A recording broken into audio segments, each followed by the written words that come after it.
মেঘ ভাঙা বৃষ্টিতে আচমকা এমন ঢলের পর পাকিস্তানে ভেসে উঠছে ক্ষয়ক্ষতির ভয়াবহতা। বন্যা হলে সাধারণত পানিতে তলিয়ে থাকে সবকিছু, কিন্তু এ ঢলের শক্তি এতটাই ছিল যে গাড়ি, বাড়ি, ব্যবসা প্রতিষ্ঠান কিছুই আর অক্ষত নেই।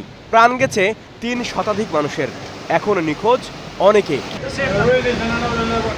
ভয়াবহ সে দৃশ্য ভুলতে পারছেন না পাকিস্তানের খাইবার পাখতুনখোয়া প্রদেশের বন্যা আক্রান্ত এলাকার বাসিন্দারা।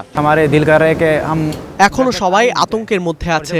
গেল রাতে বাড়িতে ফেরার পর আশঙ্কায় আছি কখন আবার বন্যার পানি আমাদের ভাসিয়ে নিয়ে যায়। এখানে কেউ ঘুমাতে পারছে না, বিশেষ করে পরিবারের ছোট্ট সদস্যরা বেশি ভয় পাচ্ছে। বাড়িঘর লন্ডভন্ড হয়ে যাওয়ায় পাহাড়ে খোলা আকাশের নিচে ঠাঁই নিয়েছেন অনেকে। বন্যার পানি যখন হঠাৎ করেই আমাদের ঘরবাড়িতে ঢুকে পড়ে, আমরা প্রচণ্ড ভয় পেয়ে গিয়েছিলাম। সবকিছু ছেড়ে আমরা তখন পাহাড়ে উঠে পড়ি। এখনো আমরা পাহাড়েই আছি। শুক্রবার শুরু হওয়া এই বন্যা ছড়িয়েছে পাকিস্তান ও ভারতের কাশ্মীর ছাড়াও নেপালের কিছু অংশে। সবচেয়ে বেশি ক্ষতিগ্রস্ত পাকিস্তানের খাইবার পাখতুনখোয়া প্রদেশ। উদ্ধার অভিযানে কাজ করছে কয়েক হাজার উদ্ধারকর্মী। আটকে থাকা মরদেহ উদ্ধারের চেষ্টা চলছে, খুঁজে বের করা হচ্ছে নিখোঁজদেরও।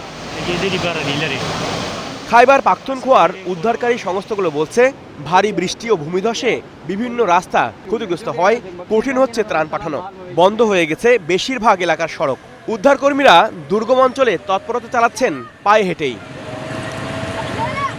বর্ষা মৌসুমে এ অঞ্চলে প্রায় সময় ঘটে ক্লাউড বার্স্ট বা মেঘ বিস্ফোরণ। দেখা দেয় হঠাৎ বন্যা ও ভূমিধসের মতো ঘটনা। HR Rafi, star news.